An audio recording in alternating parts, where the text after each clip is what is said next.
층간소음은 아예 건설사에서 없애는 방법이 없는 거예요?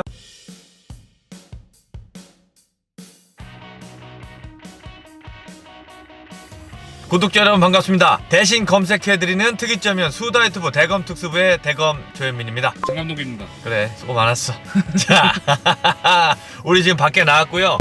저는 지금 두 손으로 운전을 하고 있지는 않습니다. 제가 이제 요즘에 이제 건설 쪽, 그다음에 이제 뭐 아파트, 뭐 이런 거에 조금 관심이 있어서 뭐 이것저것 자문을 구하다가 한 분을 추천을 받아서 이 자리에 어렵게 모셨습니다. 그분께 전반적인 것들을 한번 여쭤보고 앞으로 우리는 건설과 아파트를 어떻게 생각해야 되나 판단하는 시간 갖도록 하겠습니다. 익명으로 나오시기를 원하는 그분을 모셨습니다. 반갑습니다.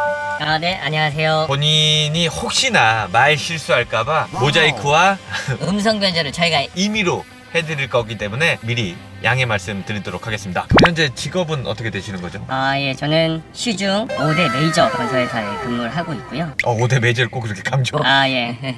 제가 회사를 다닌 지는 한 10수년이 됐고 그중에 한 10년 정도는 현장에서 근무를 했고 네. 한 5년 정도 지금 본사에서 근무를 하고 있습니다. 주로 그 뭐 파트라고 해야 되나? 뭐 그게 뭐예요? 뭐 현장에 있으면은 뭐 공사 관리, 공가 관리 해서 이제 시공의 품질 관리 같은 걸 하는 거고요. 예를 들어서 뭐 아파트 공사를 한다. 컵하기 공사부터 골조 공사를 통해서 최저층부터 최고층까지 시공을 하고 마감 공사, 파이라던가 도배, 가구 이런 공사들 공사 관리를 하고요. 공사 관리를 통해 가지고 원가가 적정하게 들어가도록 현장에서 하는 거고요. 본사에 들어와서는 현장에 있었던 경험들을 살려가지고 현장에 있는 직원들한테 어떤 조언이라던가 점검 등을 통해 가지고 공사를 할 수 있도록 도와주는 일들을 하고 있는 거죠. 월급은 뭐 어느 정도 해요? 연봉 뭐 이런 거? 한 8자, 성과급 받으면 뭐 한 9자. 좋네. 건설 경기 지금은 어때요?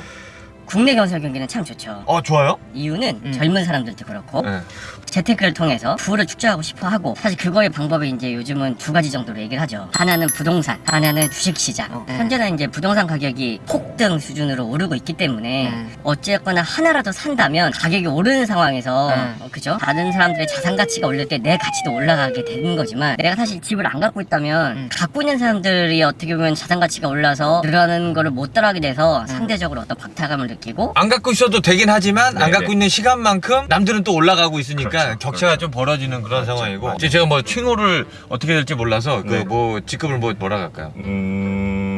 프로로 해주십시오. 프로. 프로님, 그러니까 제가 궁금한 건 아파트에 들어가는 금액이 저는 적정한가? 땅값이 반이에요? 아니면은 건설비가 반인 거예요? 그러니까 우리 아파트 가격을 책정했을 때 서울하고 지방으로 구분을 해야 되는데요. 서울 같은 경우에는 땅값이 전체 100으로 봤을 때 50 이상입니다. 건설비보다도 땅값이 더. 토지비가 50에서 60 정도 되고요. 나머지 이제 공사비가 한 40 정도. 사실 간혹 어떤 분들이 내가 뭐 평생을 모아서 얼마짜리 집을 샀는데 수준이 이렇냐, 또는 다른 아파트와 비교해서 뭐 이렇냐 라고 얘기하시는 분들이 있는데, 사실 땅값이 반 이상입니다. 서울에서는. 지방은 또 반대예요, 그러면? 그렇죠. 지방은 또 좀 반대고요. 지방은 안 그래도 땅값이 조금은 싸기 때문에 100으로 봤을 때 거기는 한 30%, 나머지가 이제 공사비. 우리 모델하우스 내가 궁금한 게 있거든요, 프로님. 네. 모델하우스는 싸요? 그거 짓는데? 싸지 않죠. 비싸요? 비싸죠. 모델하우스에 가보면 세 가지 타입 정도의 견본주택만 있는 게 아니라 거기에 뭐 계약할 수 있는 공간도 있고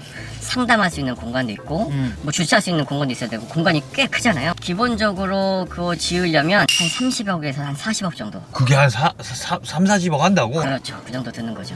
보통 아파트 한 단지를 만들어요. 건설사는 얼마 정도 가져가요? 이것도 이제 좀 다르긴 한데, 결론부터 말씀드리면 한 7, 8%? 예를 들어서 한 1000억짜리 공사를 한다 그러면 건설사는 한 70억, 80억? 그런데 사실 이제 아파트 공사라는 게 금방 뚝딱 짓는 게 아니잖아요. 보통 한 2년 반에서 3년 정도 걸리게 되죠. 3년 동안 1000억짜리 공사에서 한 70, 80억 남는다 라고 보면 되는 거죠. 그러면 이제 프로님이 가담해서 이제 했던 것 중에 규모가 제일 큰 거 뭐예요, 그러면? 아파트 공사고 저는 한 4천억짜리 공사, 주상복합 공사였고요. 주상복합은 아무래도 이제 규모도 크고 높게 짓고, 그럼 거기서 했던 역할은 뭐예요? 공사 관리죠. 공정 관리, 품질 관리, 이 정도 일을 하는 거겠죠. 그럼 가서 이제 위에서 이제 거의 헤드쿼터처럼 위에 있으면서 이제 이런 걸 해서 관리하셨던 거야? 맞죠. 이제 건설사들이 뭐 욕을 많이 먹는 게 우리나라의 부동산 가격을 건설사가 올려놨다. 굉장히 큰 이득을 취하고 있다. 뭐 이렇게 얘기하면서 항상 하는 얘기가 뭐 인터넷 같은 데 댓글을 보면 다 하청을 주고 거기서 하청으로 들어와서 일하는 애들이 다 중국 사람들이다. 또는 제3국 인력이다. 이런 말들을 많이 하죠. 네. 맞는 게 절반 정도 되는 것 같아요. 왜냐하면 사실 우리나라 사람들이 요즘에는 건설 현장에 들어와서 일을 하려고 별로 하지 않아요. 이런 사람들이 들어와서 일을 하는 거는 맞아요. 다는 아니지만 근데 어떤 게 있냐면 그 사람들이 들어와서 어떤 시공사가 공사한다고 했을 때 그 시공사도 이제 갖고 있는 품질 기준이 있을 거고 시공 매뉴얼이 있을 거고 어떤 관리 포인트가 있잖아요. 사실 그런 관리 포인트를 가지고 그 사람들이 시공을 어떻게 하도록 관리하는 게 굉장히 중요한 거거든요. 그렇죠? 그래서 어떻게 보면 이제 메이저 건설사들은 그런 게 잘 돼 있다고 생각을 해요. 그래서 누가 와서 일을 하더라도 그 사람들이 어떤 기준을 벗어나지 않고 그 회사가 갖고 있는 시공 기준이라던가 품질 기준 관리해주는 일들을 제일 많이 하는 거고 그래서 제3국 인력이나 중국 사람들이 와서 일을 하더라도 우리가 원하는 만큼의 품질이 나오지 않으면 다음 공정으로 넘어가지 않게 하는 일들을 하는 거고 사실 이런 것들은 없다고 생각하시면 좋을 것 같아요. 단어가 적절치는 않지만 약간 저금통이 있다라는 얘기는 들었어요. 각 건설사마다 이게 요금 받는 곳 뭐 이런 것들을 지었다고 하고 뭐 그런 얘기를 들은 게 있는데 그게 사실입니까? 맞다기보다는 그런 경우가 좀 있나요? 전에 이제 이명박에서부터 사실 많이 이제 시작이 됐던 건데 우리나라의 인프라 계속 늘려가야 되잖아요. 그렇죠. 뭐 도로도 깔아줘야 되고 그리고 또 지역 감정이 생기지 않도록 각 지역마다 동일하게 계속 동쪽에 도로를 깔아줬으면 서쪽에도 깔아줘야 되고 근데 나라에서 다 국비로 할 수는 없으니까 민간 자본으로 해라. 그 대신 기간을 정해놓고 20년 동안 또는 30년 동안 운영할 수 있도록 운영권을 주고요. 그게 지나면 이제 그 소유권은 나라한테 넘어가게 됩니다. 그러면 우리가 뭐 흔히 알고 있는 뭐 민자고속도로 그런 것들이 그런 거고요. 그러면 이제 터널도 마찬가지예요. 뚫고 나면 이제 거의 터널 어찌됐건 900원이든 800원이든 뭐 3초마다 하나씩 계속 들어오는 거 아니에요. 본전은 언제쯤 뽑아요? 만약에 30년을 운영한다? 60% 운영기간 일단 절반 이상 지나야 본전을 뽑는 것 같아요. 어찌됐건 그때까지는 통행료를 받아서 이제 건설비를 메꾸고 근데 이것도 그런 거죠. 사실 도로나 터널이나 유지보수가 사실 더 중요하거든요. 사실 뭐 한 번 지어놓으면 뭐 30년 동안 그냥 가만히 있으면 되는 게 아니라 수댕으로 지면 되는 거야. 그렇죠. 괜찮네요. 음마 아파트는 재개발 왜 안 해요?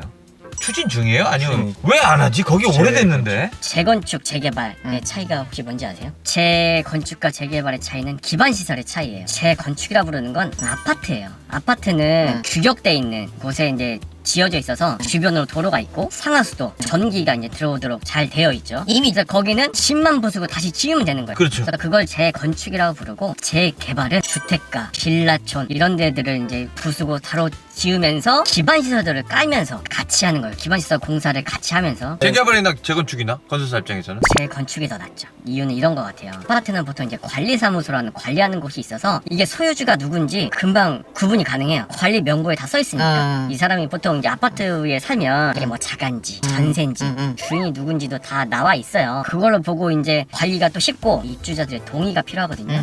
동의를 받으려면 동의서 같은 것들을 우편함에 넣어놓으면 되는 거예요. 재개발은 단독주택도 있지, 빌라도 있지, 상가도 있지 하잖아요. 그 사람들이 사실은 소유주 확인도 사실 쉽지 않을 뿐더러 더군다나 거기에 상가가 있으면 상가에 있는 분들은 당장 내 생업이 걸릴 수 있는 거고 그 주인들은 매달 월세를 받잖아요. 재개발해서 아파트를 올리든 뭐 주상복합 올리든 하는 동안 내 수입이 없어지는 거잖아요. 동의를 안 할 수도 있는 거죠.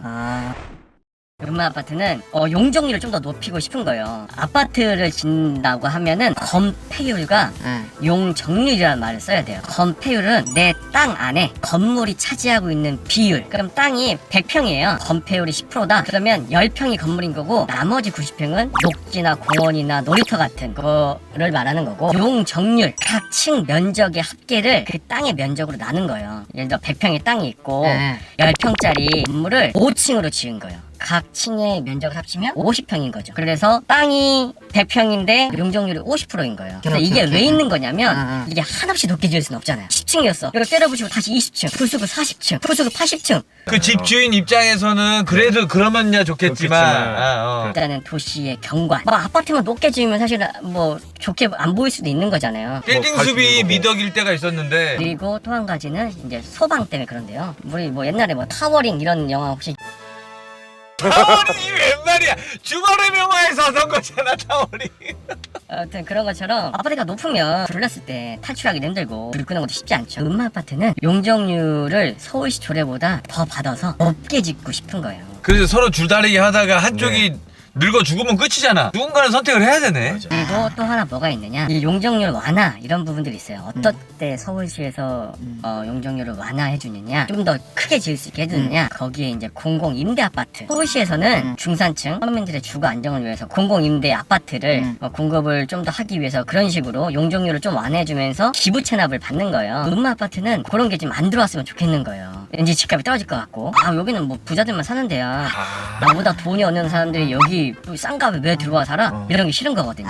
그래서 그런 것들 때문에. 그럴 수도 있다. 그죠? 그럴 수도 있다. 그럼 마지막으로 이거 하나 물어볼게요. 그래서 요즘에 그 부동산 문제가 엄청 심각하고, 아니 많은 분들이 선이 나눠져서 막 싸우고 있어요. 간단하게 건설사의 입장에서 이런 류의 지금 논란은 어떤 시각으로 바라보고 있는 거예요? 부동산 시장이 과열되면 사실 건설사 입장은 나쁠 게 없죠. 어디 분양을 하게 된다면 분양도 잘 될 거고, 아까 얘기했던 재개발이 어렵다고 했지만 이걸 부수고 다른 새 집을 지었을 때 예상되는 이익이 굉장히 많잖아요. 사실 시공사 입장에서는 이익감이 늘어나니까 도움이 될 수 있죠. 그렇지만 시공사 입장이 아닌 대한민국의 국민으로서, 나도 이제 내 집을 갖고 싶은 사람으로서 본다면 사실은 너무 과열되어 있는 거는 비정상적이죠. 몰랐던 정보를 알아가는 시간이었으면 하는 바람으로 이 시간 만들어봤습니다. 오늘 또 나와주셔서 감사하고요. 네. 예, 앞으로 또 하시는 일마다 뭐 그렇게 잘 되지는 않을 거지만 적당히 잘 되면서 잔잔하게 크게 누수 없이 올해 한 해 잘 버티셨으면 좋겠습니다. 오늘 출연해주셔서 대단히 감사합니다. 프로님을 보내놓고 한 가지 빼먹고 한 질문이 있어요. 그거 궁금해서 프로님한테 전화로 인터뷰 다시 한번 해보도록 하겠습니다. 이게 중요한 건데. 프로님, 저 조현민입니다. 네. 그 아까 질문 중에 빼먹고 한 게 있는데 그 간단하게 하나만 더 여쭤볼게요. 요즘에 층간소음으로 문제가 많은데 층간소음은 아예 건설사에서 없애는 방법이 없는 거예요? 아니면은 없애려면 돈이 많이 올라가나요? 없애려면 돈이 많이 들어가죠. 이게 어떤 문제점이 있었냐면, 층간소음을 방지하기 위해서 우리나라에서는 표준 바닥 구조하고 인정 바닥 구조라는 것들을 나라에서 시공사들한테 어떻게 보면 시공 지침 같은 식으로, 너희는 이런 식으로 바닥을 시공해야 돼 라고 하는 기준이 있어요. 이게 어떤 문제가 있냐면, 사실 아파트는 조금씩 다 다르게 생겼고 형태도 다르고 한데 바닥 구조를 한두 가지로 정해버렸던 거죠. 그러다 보니 이제 시공사 입장에서는 이제 그대로만 지으면 그런 게 문제가 없었는데, 이게 사실은 아까 좀 전에 말씀드린 것처럼 아파트의 구조가 다양하고 형태가 다양하고 하다 보니 문제가 발생을 하고 있었던 거고, 그리고 시공사에서 까는 스트로프 같은 완충률을 좀 두껍게 한다거나 네네. 아니면 거기 들어간 재료를 좀 바꾸다거나 할 수 있는데, 그런 바닥의 두께가 두꺼워질 수 있죠. 그렇죠. 뭐 아파트의 높이가 더 높아져야 되는 거고, 바닥의 두께가 높아지니까. 그쵸? 아, 그러네. 그렇죠, 그렇죠. 공사 원가 이런 게 들어가니까 네네네. 조금은 이제 꺼려하는 측면도 있는 거거든요. 그리고 아파트를 지을 때 이제 고도 제한이라는 것도 있기 때문에 일정한 높이 안에서 최대한 층수가 많이 나와야지만, 또 아까 말했던 용적률 이런 것들 득이 되니까. 그렇죠. 용적이라든가 이제 어쨌거나 법적으로 고도 제한을 맞춰야 되니까 발주자나 시공사 입장에서는 어쨌거나 같은 높이 안에서 최대한 많은 층수를 뽑아내는 게 좋겠죠. 아, 그렇구나.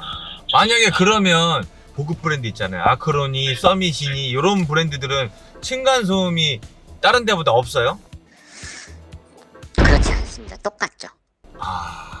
근데 만약에 그러면 단순하게 생각했을 때, 아주 비전문가가 생각했을 때, 예를 들면 아파트 한 3개 포기를 하고 층간소음 거의 제로까지 만들어서 비싸게 받으면 어때요? 팔릴 것 같나요? 안 팔릴 것 같나요? 구현은 가능한데 비싸구나. 많이 비싼가?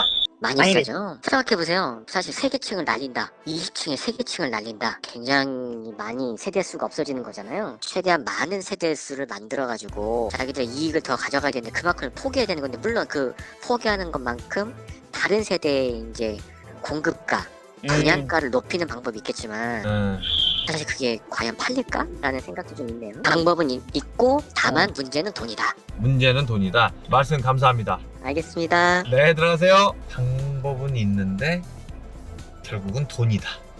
그죠? 좀 뭔가 씁쓸하다. 그지?